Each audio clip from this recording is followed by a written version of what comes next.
Hey everyone, thanks for joining us. Happy New Year. We are in 2026, and this is the first of We Need to Talk in Conversation, and I could think of no one better than to kick the year off with than Dr. Nola Haynes, my girl. I love chatting with you.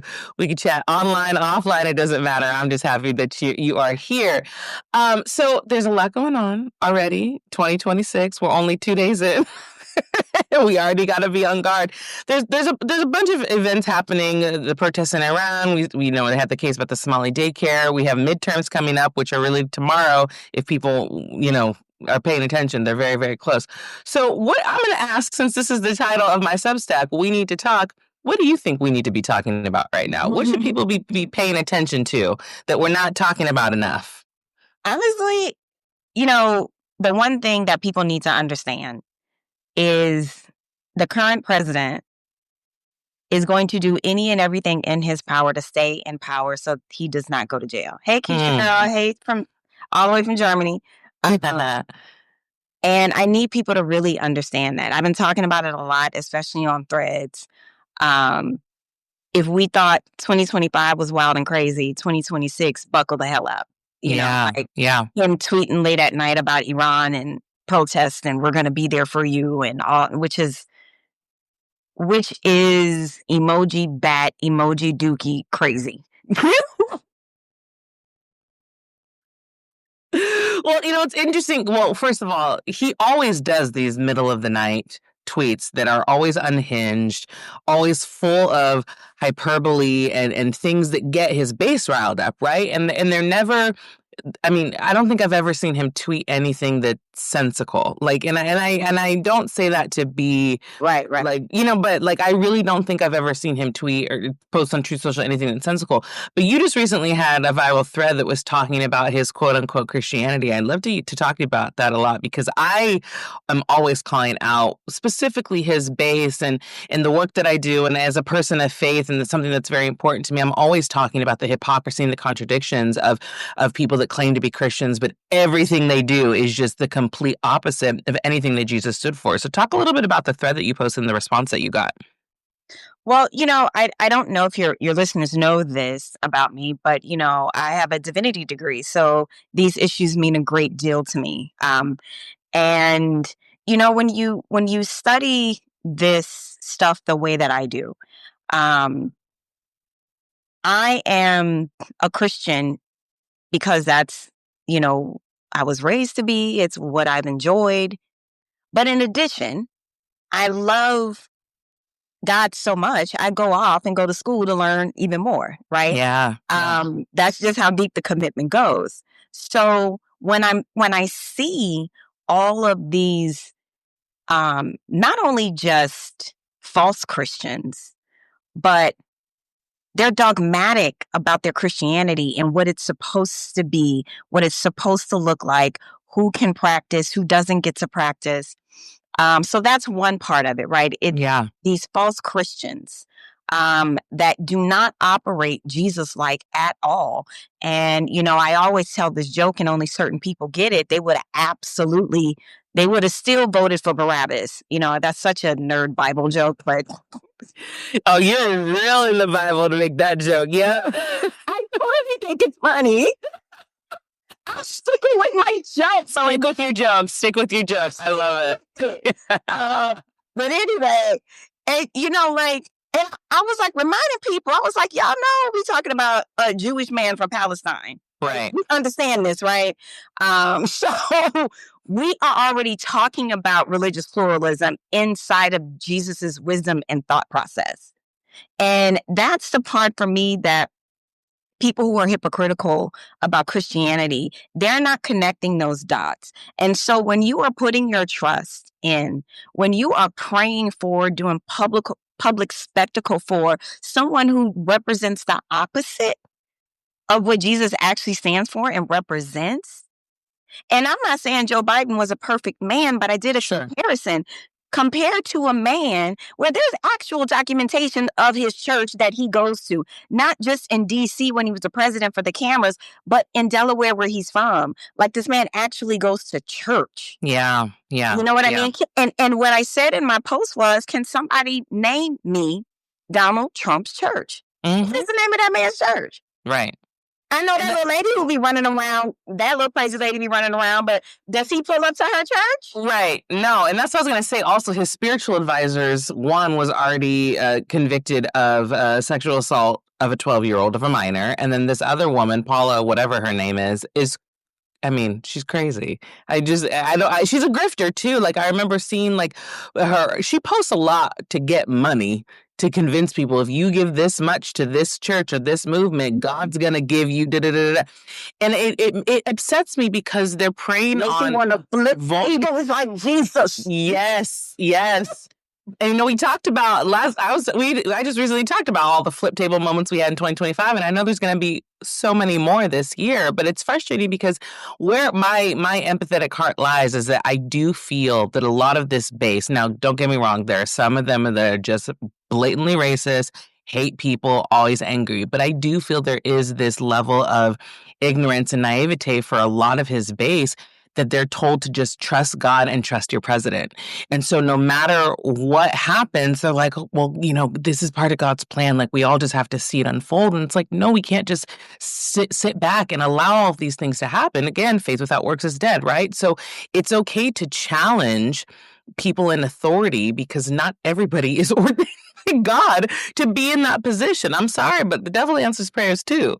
Like, you know what I mean? And so it's been really disheartening to see people who claim to be a part of the faith that both you and I grew up with and not see it for what it is, what's happening. Like, there's nothing about this man that is aligned with God. There's nothing about the policies that they put forth. And again, separation of church and state. But if you are going to govern with your faith, it should be for good, not to be hurting all of these people. You know what I'm saying? And so, yeah, it's been interesting. But I love that you asked that about his church because darn well that man's never been to church, girl. And it's so interesting too. Like when you think about I didn't grow up in a Black Protestant church. I grew up in a Black Catholic church. And what's interesting is I would say like towards the end of that journey, it was definitely more Jesuit focused. So, even growing up in a culturally conservative environment in the Deep South, the intellectual thought, the kind of spiritual training and, all of that was very progressive thinking, forward looking. And I really appreciate that to this day, and I understand, like a lot of the way I think about Jesus is through my liberation theology lens. That's sure, kind of like my philosophy, Yeah. and through the Catholic lens, you put the poor first. Period. No questions asked. No questions asked. Yeah. Yeah. Yeah. And it's just not a priority. Yeah. I've seen it in Central America. I've seen it lived. I've seen it, and I get so offended, girl. Like it boils my blood.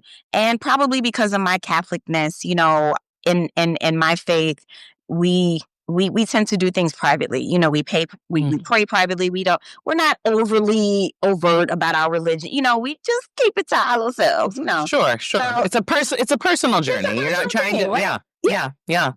And so for me to talk about this openly, the way that I have been, it's because I'm pissed. What you're not about to do is co-opt. Right. My crown Jesus. Yeah. Right. Who had probably look like mine. Yeah. Which is interesting. I don't know if you saw at the I think it was Mar-a-Lago Christmas Eve, but they had or New Year's Eve, but they had like an artist, which the art is incredible. They like paint upside down and then they flip it and then it's a full picture. I'm sure you've seen artists that have done those types of things, but they did one of Jesus and he had blue eyes. I'm sorry. He had blue eyes and then they auctioned it off for like $2.5 million. Now, apparently, the money is going to charity, going to a children's hospital, I believe, and in another charity, which great. But my thing is, like, why does white Jesus have so many people in a chokehold? He never existed. White Jesus is not real. I have a nerd story about that. I love your nerd stories. I love it. I have a nerd story about Blue-Eyed Jesus. So Okay. actually, the rumor is that that's actually a depiction of Cesare Borgia. Do you know who Cesare Borgia is? I don't. Educate me. You know, you know Machiavelli's The Prince. Yes, yes. Machiavelli's The Prince is about Cesare Borgia, who Okay. was the Pope's son at that time. Now, why would this entire book be about a Pope's son? This is why. Cesare was one of those very unique people in history where he was like a natural born general. He was a natural born statesman. You know, like he did a lot of interesting things militarily in terms of starting the unifying process of Italy, just a lot of interesting things. Anyhow, he died young, but if he would have lived on, he would be a figure that more people will be talking about versus, you know, me, a religion and political sciences reading obscure literature. But this is supposed to be a depiction of Cesare Borgia. And that's where that blue-eyed photo with the blonde hair of Jesus comes from. Supposedly, that's just one story. Interesting. Yeah. Okay. It's always good to have a little bit of an origin story because I'm always like, what Bible are you reading? Because they talk about him having like hair of wool and like he's in the Middle East. Well, white, blonde hair, blue eye. Where did this person exist? Oh my goodness! But okay, that's interesting. That's a good little backstory. Okay, I want to shift gears a little bit because we know that this is a big year in general, right? And we were put through the ringer in 2025. We survived. We made it. We survived. Yes, we did. Yes, we did. But this is a big year, and I want people to really pay attention because I feel like whenever midterms come around, people don't really they forget. I just think it's like not on people's radar. So what do you think people need to be paying attention to, looking out for, any warning signs, anything, just as we're getting up to midterms? Because this is a big election and it's gonna determine a lot. So from your vantage point, what should we be paying attention to? Well, I'll start with domestic policy. Okay. So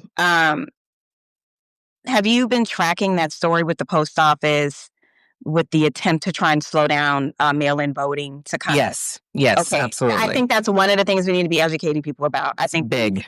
You know, we need to like coordinate ourselves and like really hit that hard, right? We need people to understand how much earlier they need to mail their stuff in or walk their stuff in. They need to already have a plan, right? So don't procrastinate is number one. Right. So we need a don't procrastinate campaign. Maybe we need to make up a song, a catchy song, and put something. Don't procrastinate. Okay, look. Don't threaten me with a good time because we can make a bop. Go ahead, write them lyrics, bro. Go ahead, write them lyrics. Okay, that's the number one. Don't procrastinate. What else?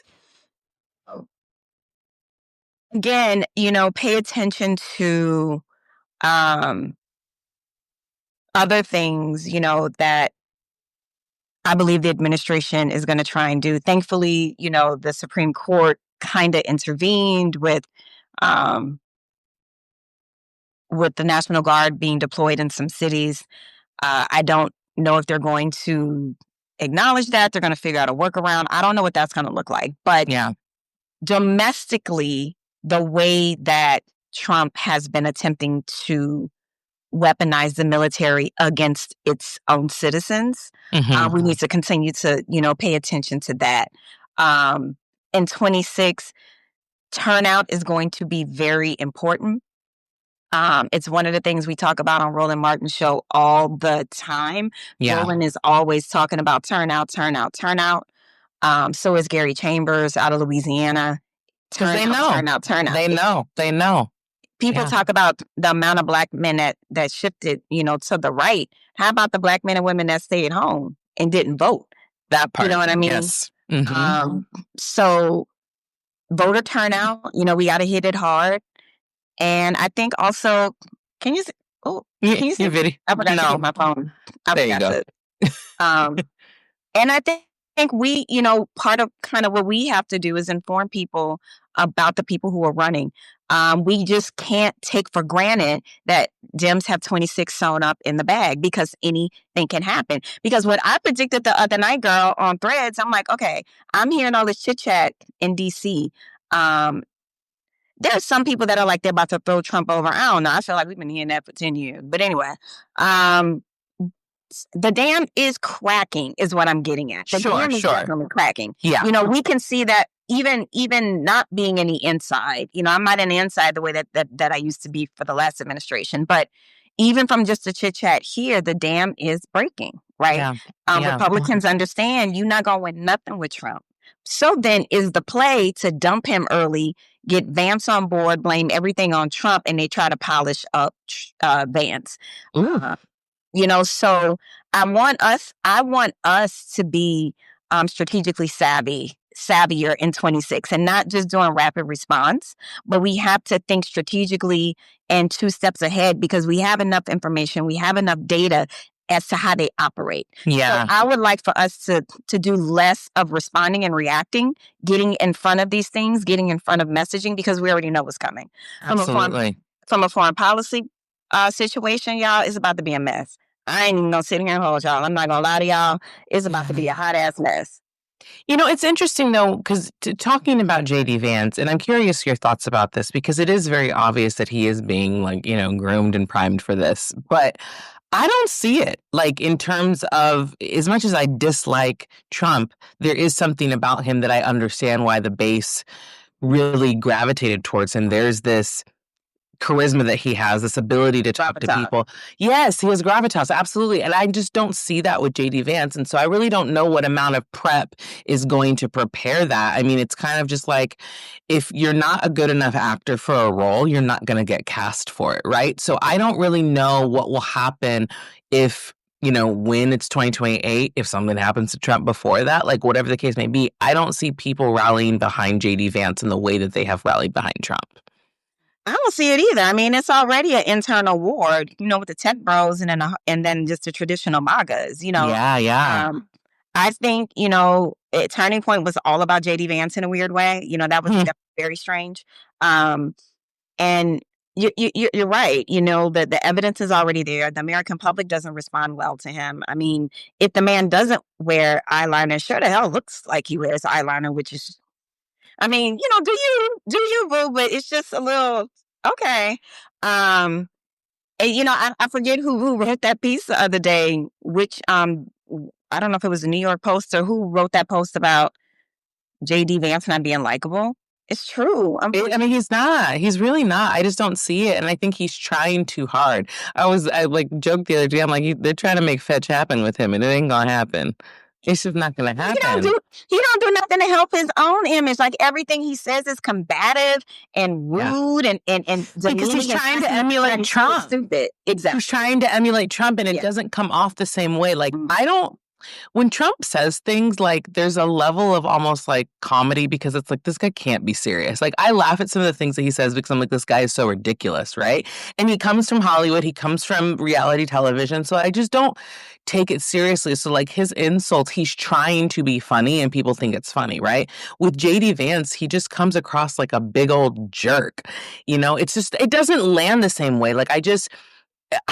He's just trying to emulate Trump, and it's just not. Now, the funny thing is, Gavin Newsom is actually very successful in emulating Trump, in making fun of how Trump is. You know what I mean? It is very funny. But JD Vance hasn't figured out what that connect is with that dark humor, I guess. But I just don't see it. I don't see it. So I don't know how it's going to be successful for them. Like you said, they trying to make fetch happen, and it's not going to happen. And honestly, I mean, Elon Musk is already priming us for the fact that he's going to work his magic. That's one thing domestically. If the national security community hasn't been dismantled the way that it's been systemically dismantled, that would be what I would urge for my community, is to keep an eye on that. Yeah. I don't know. Even with Dems in office, we had an election. There's drips and drabs coming out about where things could have been manipulated. There was no pushback. So can you imagine if it happens again? There will be no pushback, no oversight, nothing that will be done. So I don't know what the answer is for that, but I really worry about election security in a real way. Yeah. You brought up Elon Musk, everyone's favorite person. It's interesting because he was very anti the big beautiful bill. And he specifically said, I remember on Twitter, that anyone that votes for this bill, he will put all the money in the world into making sure they're primary because it's a terrible bill. But now he's saying something completely different, and that he's making sure that, radical lefts can't win elections, and we have to make sure the Republicans. He said it out his own mouth. It's just so funny how quickly they change. Like, self-preservation, girl, honey. It's wild, though. It's wild. He's not trying to go to jail. This whole administration is about not trying to go to jail, right? Like, let's be honest, that's the only reason that Trump's president, because he was trying to not go to jail. But with Elon, what specifically is he trying to avoid? I mean, here's the thing. In my experience, there might be stuff that was already. Word on the street is his animosity towards USAID was personal. Okay, that makes a difference.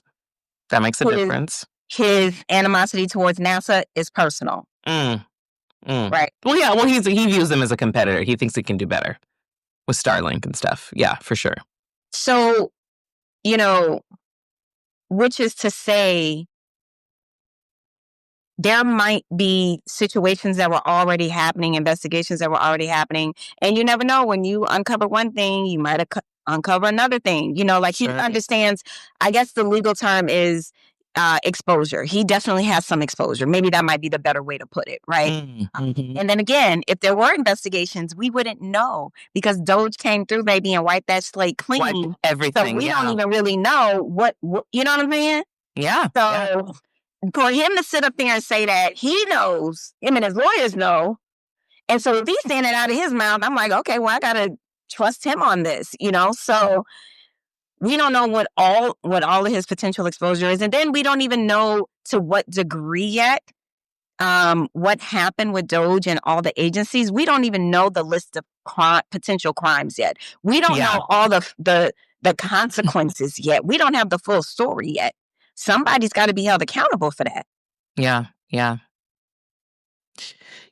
Across all of these issues, though, it is hard to trust that justice will ever happen, right? With all of these corrupt people. But is there anything that gives you hope that they might actually, get their day in jail? Honey, a big, beautiful Malibu blue wave. Yeah. I love you said Malibu. That was oddly specific. Oh, my tiny bit altered. Just a little bit. I love it. So you think a blue wave would bring the justice that we've been seeking in terms of all of this? All of it in terms of will Pam Bondi get time? Will the Cash Patel, all of them? Yeah. Who likes to play dress up? Who likes to play dress up? What's her name? The one that Susanna's always talking about. She be riding horses and stuff. She always been wearing costumes. What's her name? DHS lady. Yeah. Christy Nome. Her. Yes. Who's dress? It's just It's just a cauldron of evil. To me, you start with the head. You know what I'm saying? You start with the head, and what we've heard from Jack Smith over the last few days, Donald Trump has a lot of other stuff that he still needs to answer for. I personally would be very happy to see Donald Trump have to suffer some sort of accountability and all of his enablers, the dangerous people he's pardoned. That really bugs me. Of all the things, the orchestrators of Project 2025, his enablers, and Donald Trump, that would bring me some sort of closure. Yeah. I don't think you're the whole alone in that. cabinet, huh? I don't think you're alone in that. Yeah. I don't know if the whole cabinet goes to jail. I don't know what that looks like, but I am saying that Donald Trump is responsible for so much pain. Yeah. Yeah. And not just in a kind of metaphorical sense, in a very real sense. Yeah. Yeah. You bring up the world enablers, and I've always found them to be a little bit more egregious than the original perpetrator, because and I'm also just thinking of like having watched like the Diddy documentary, right? And I'm like, all these people know that all of these horrible things are happening and they think that they're safe, right? But at some point, this is going to come back to haunt you, and you're going to be just as liable as the person that you're protecting. And so I never understood, like, is it really worth it in the end?